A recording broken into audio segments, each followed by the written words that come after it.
সম্মানিত দর্শক শ্রোতা, পরম সৃষ্টিকর্তা যিনি অসীম দয়ালু, শুরু করছি তার নামে।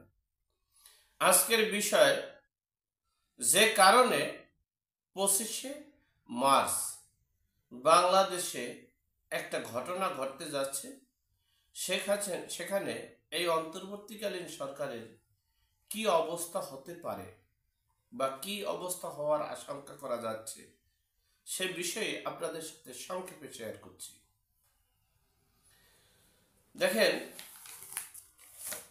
বাংলাদেশের সমসাময়িক যে অবস্থা, সকল বিষয়গুলো একই হাতের মুঠে চলে আসছে। যে বাংলাদেশের কারা কু করেছে, কারা কু করেনি, কারা দেশের মঙ্গল চেয়েছে, কারা দেশের ক্ষতি চেয়েছে, কোন জনগণ দেশটাকে এখন কোন কোন দেশগুলো দেশটাকে বিভাজনের দিকে ধাবিত করছে, কোন কোন দেশটা এখন এই বাংলাদেশের একটি শান্তি শৃঙ্খল বজায় রাখতে চায় না, সে বিষয়ে স্পষ্ট হয়ে আসছে। দেখেন, বাংলাদেশে 1990 সালে একটা গণ অভ্যুত্থান হয়েছিল। সেই গণ অভ্যুত্থানে এই জাতিসংঘ একটা হস্তক্ষেপ করেছিল, তাদের নিজস্ব বক্তব্যে চলে আসছে। তার নাম হচ্ছে এই উইলিয়াম বিন মাইলাম।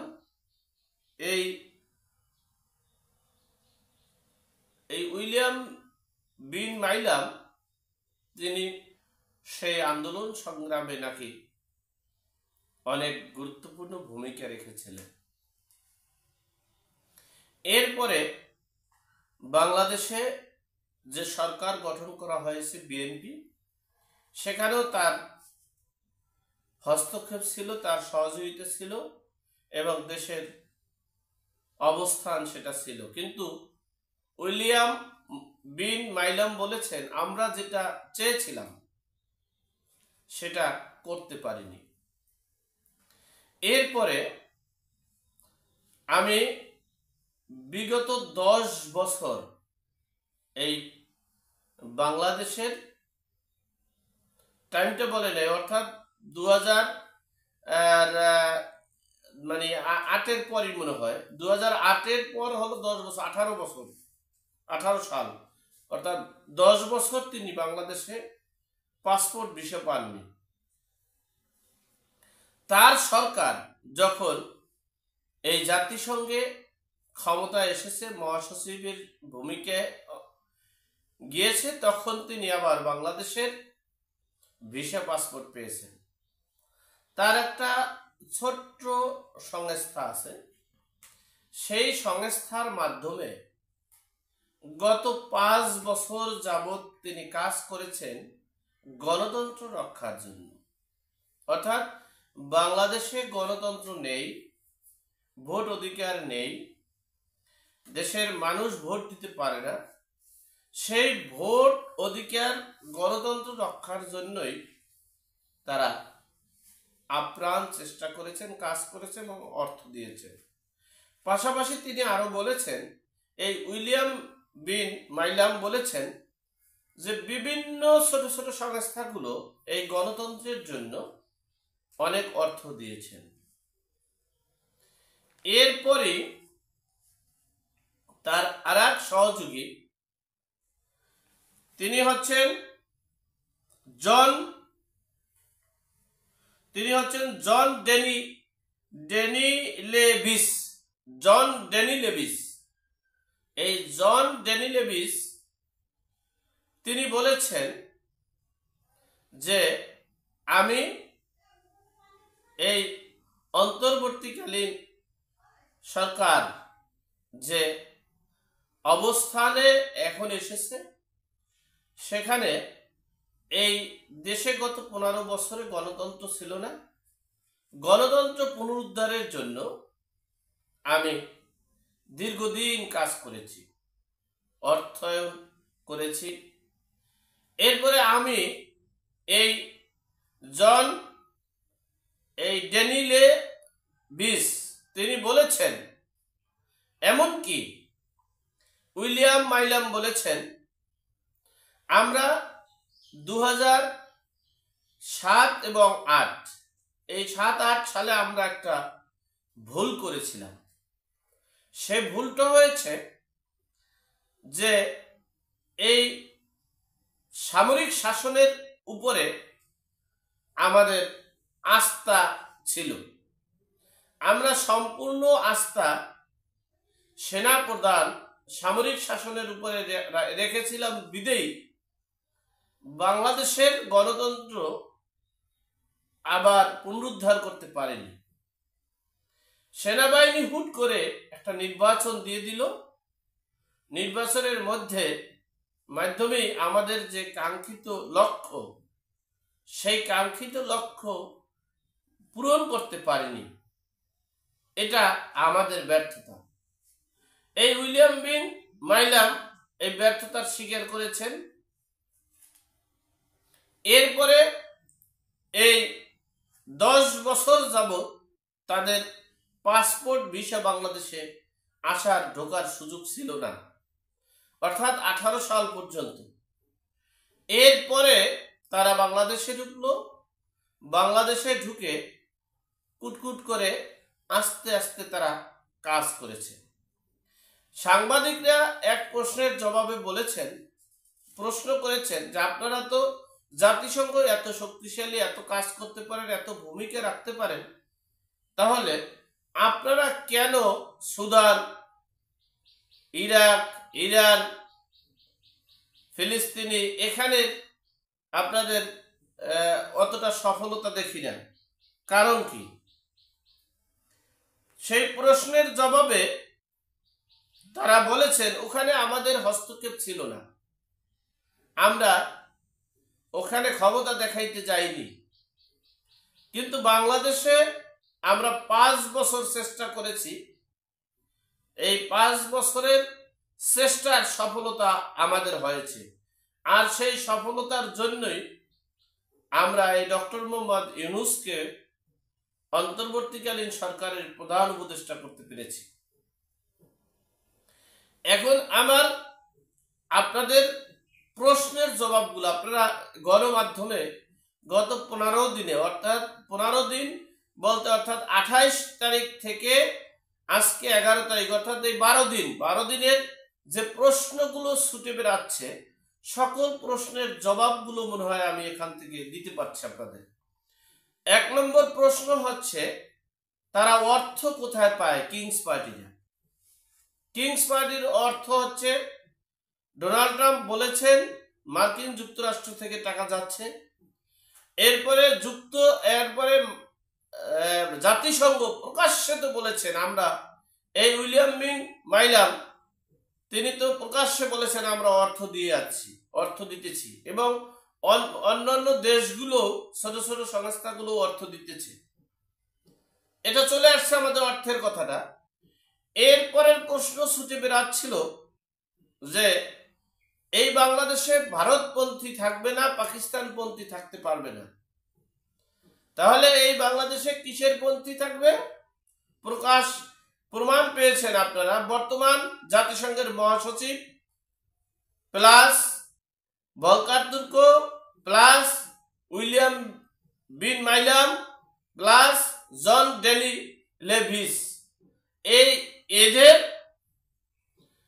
নেতৃত্বে এবং জো বাইডেন, হিলারি ক্লিন্টনের মাধ্যমে এই বাংলাদেশের রাজনীতি চলবে। এরপরে আসেন, সেনাবাহিনী একটা কথা বলেছিল 5ই আগস্ট যখন শেখ হাসিনা পালিয়ে যাচ্ছে, তখন বলেছিল, চলে যাওয়ার পর বলেছিল যে শেখ হাসিনা চলে গিয়েছে, মাননীয় প্রধানমন্ত্রী শেখ হাসিনা চলে গিয়েছে, এখন আমরা সকল দায় দায়িত্ব গ্রহণ করিলাম। বাংলাদেশের আপনারা শান্ত হন, আপনারা যেখানে আছেন সেখানে চলে যান, আপনাদের দাবি দেওয়া এবং দেশের সার্বিক পরিস্থিতি আমরা দায়িত্ব নিয়েছি, আমরা আমাদের সহযোদ্ধাদের নিয়ে সকল কিছু সমাধান করব। এরপরে 3 দিন অতিক্রম হয়ে গেল।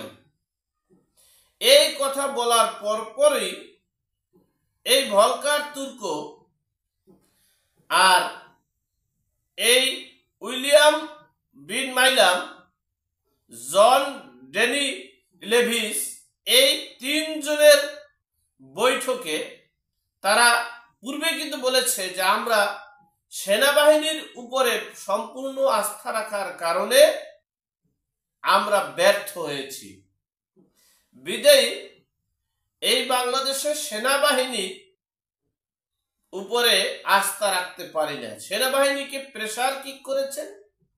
প্রেসার কিক করার পরে এই ডক্টর মোহাম্মদ ইউনূসের তালিকা নিয়ে আসছেন। এরপরে ডক্টর মোহাম্মদ ইউনূসকে প্রধান উপদেষ্টা করে অন্তর্বর্তীকালীন সরকার গঠন করেছেন। তাহলে বুঝতে পারেন যে সেনাবাহিনী গত 6 মাসে, 6.5 মাসে কিন্তু চুপ ছিল। কেন ছিল সেটাও আপনারা বুঝতে পেরেছেন। তাই প্রত্যেকটা প্রশ্নের জবাব কিন্তু আপনাদের চলে আসছে। আপনাদের মনে যে জবাব ছিল, প্রশ্ন ছিল, এরপরে আপনারা জানেন 5ই আগস্টের পর আগস্ট মাসের শেষের দিকে একটা প্রশ্ন উঠছিল যে ভলকার তুর্ক সেনাবাহিনীকে ফোন করে বলেছিল যে বর্তমান সরকারের কোনো কর্মকাণ্ডে আপনারা পদক্ষেপ নেবেন না, দেশের জনতা যা চায় সেই পক্ষে কাজ করবেন। সেই কথাটাও কিন্তু প্রকাশ্যে চলে এসেছে। ভলকার তুর্ক বলেছে যে জুন জুলাইয়ের আন্দোলনে আমরা সেনাবাহিনীকে বলেছি। তাহলে স্পষ্ট হয়ে গেল। এখন বিষয়টা হচ্ছে বাংলাদেশে নির্বাচন চাচ্ছে না। আপনারা দেখেছেন সার্জিস আলম সাহেব বলেছেন যে অন্তর্বর্তীকালীন সরকারের মাধ্যমে গত 5 বছরের সকল অপরাধী সহ শেখ হাসিনার সর্বোচ্চ শাস্তি হওয়ার আগে নির্বাচন হবে না। এরপরে দেখেন নাহিদ ইসলাম বলেছেন আগে সংস্কার করতে হবে, এরপরে গণপরিষদ তৈরি করতে হবে, স্থানীয় নির্বাচন করতে হবে, এরপরে হচ্ছে বিচার করতে হবে, এরপরে হচ্ছে জাতীয় নির্বাচন। সুতরাং আপনাদের স্পষ্ট হয়ে গেছে এই ভলকার তুর্ক বলেছেন আমরা, এই উইলিয়াম বিন মাইলাম বলেছেন আমরা 2008 এবং 9 সালে সেনাবাহিনীদের উপরে সম্পূর্ণ আস্থা রেখে আমরা ব্যর্থ হয়েছি, আর এই ব্যর্থতার জন্য আমাদের কাঙ্ক্ষিত লক্ষ্যে পৌঁছাতে পারিনি। সেনাবাহিনী হঠাৎ করে একটা নির্বাচন দিয়ে দেশের নির্বাচিত জনপ্রতিনিধিদের কাছে ক্ষমতা হস্তান্তর করেছে। এখন বিষয়টা স্পষ্ট, জাতিসংঘের প্রথম এই যে সিন্ডিকেটটাই কিন্তু চেয়েছে নির্বাচন চায় না। তারা চাচ্ছে -2 111 করে এই দেশের তৃতীয় শক্তির অবস্থান, অর্থাৎ এই 111 মানে হচ্ছে আওয়ামী লীগ, বিএনপি এবং বিএনপির জোট। তারা ভারত এবং পাকিস্তান পন্থী। আমরা এই দুইটা পন্থী হতে চাই না। আর আমরা এই William Bean Milam, Volker Turk এবং ডেনি লেভিস, এই জন ডেনি লেভিস, তারা চাচ্ছে নির্বাচন নয়, সংস্কার। এখন মোটামুটি আপনাদের আমি প্রত্যেকটা প্রশ্নের জবাব দেওয়ার চেষ্টা করেছি। এখন বিষয় হচ্ছে